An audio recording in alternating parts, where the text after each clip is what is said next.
Hi, welcome to GITEX Insights 2025. I am joined by Sid Bhatia from Dataiku. Hi Sid, how are you doing? I'm doing very well. How are you? All well. Thank you so much. Thanks for coming here. Thank you. Pleasure's all mine. Sid, can you tell us how can businesses avoid AI for AI's sake and ensure that every initiative is tied to a measurable outcome? So it's interesting that you mentioned that AI for AI's sake because, yes, there are organizations who embark on that journey and it's a learning.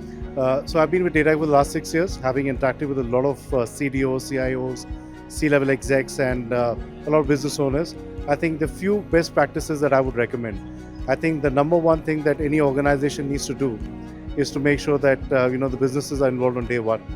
I think it's very important to understand the value drivers right at the top when it comes to what's really driving the business for the board, what's really moving the needle for the board. It could be around increasing revenues, decreasing costs, optimizing processes, launching new products or services. So it's important to really figure out what's going out right at the top and then identify a very solid business champion who can actually sponsor the whole agentic AI side of the story for the organization. Very important then figure out the top 3 use cases and see whether these use cases are actually doable or not. Do you have the right data?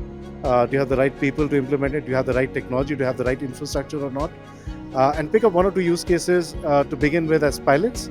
And it's okay to fail. It's okay to fail and iterate and then get to your best use case. But it's also important to make sure at the same time you're ensuring that you're actually capturing the business value as well.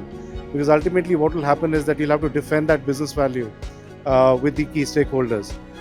If you follow that pattern, I think these are the best practices. The only additional thing I would say is that as an organization, you take a step back and really assess how ready you are as an organization from a skill perspective. You need to invest in training, certifications, perhaps speak to a platform like Dataiku, and we can help you out. So, what challenges arise when integrating agentic AI with the legacy systems or complex environments? Absolutely. So that's the most common and most relevant question in the times that we live because we believe quite humbly that we're just getting started with the agentic AI and in the next 2 years there's going to be a lot of adoption. One thing that kind of really stands out is the trust with agents. So a lot of organizations, while they're embarking on that journey and they're looking at a lot of pilots, a lot of these pilots are not really reaching production. And the primary reason for that, of course, is the fact that the trust within the agents is not there, and that I think is a single most missing factor. The other piece also is that organizations, when they're trying to implement agentic AI at scale, because there's so many departments, so many personas, so many different people getting engaged, some data scientists, data analysts, line of business managers, cloud architects, everybody's engaging, and the multiple vendors engaged. There's no standardization.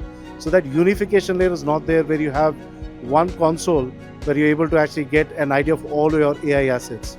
The other factor that is a major challenge that we've seen is to how do you make sure that you build a good output? How do you integrate that well with the legacy systems, your CRMs, your ERPs, your HRMS? So it requires a lot of engineering effort. At times, a lot of companies struggle with that. Last but not the least, I would even go to the extent of saying that it is expensive.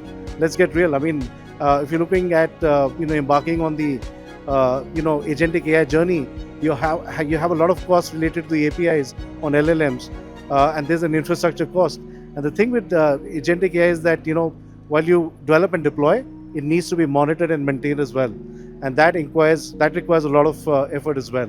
Last but not the least is security, and security cannot be given a miss because with thousands of agents, the attack surface is much larger, and if you don't have the right kind of guardrails put in, that could really expose you to fines from regulators. I mean, agents can touch the PII data, the corporate IP, and again, the good news is that Dataiku has the LLM mesh that addresses all these factors. Right, okay, so talking about LLM mesh, how does LLM mesh help maintain responsible AI practices and including monitoring from bias and ensuring experience? So I was probably at this same juncture speaking to you about 2 years back about the LLM mesh, and that's when we had actually launched the LLM mesh.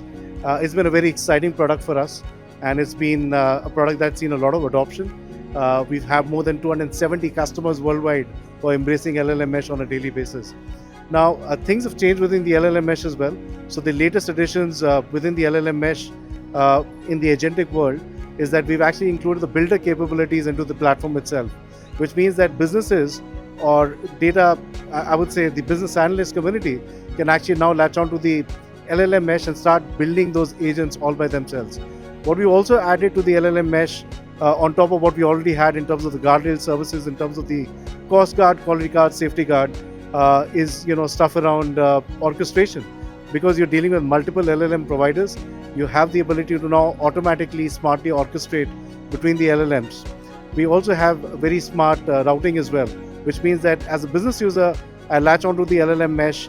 I have a business problem, I have a use case that I want to solve. I don't have to think through in terms of what is the right model, what is the right agent, because IT is fully involved and IT is kind of controlling everything from a governance standpoint. That automatic routing becomes very, very efficient for a lot of businesses. Last but not the least is the whole addition of the Golden Library, as I call it, which is basically the framework where what is approved from the IT is something that the business folks get. What that does is that it avoids shadow IT, and at the same time making sure that you're able to confidently scale AI across the organization with ease.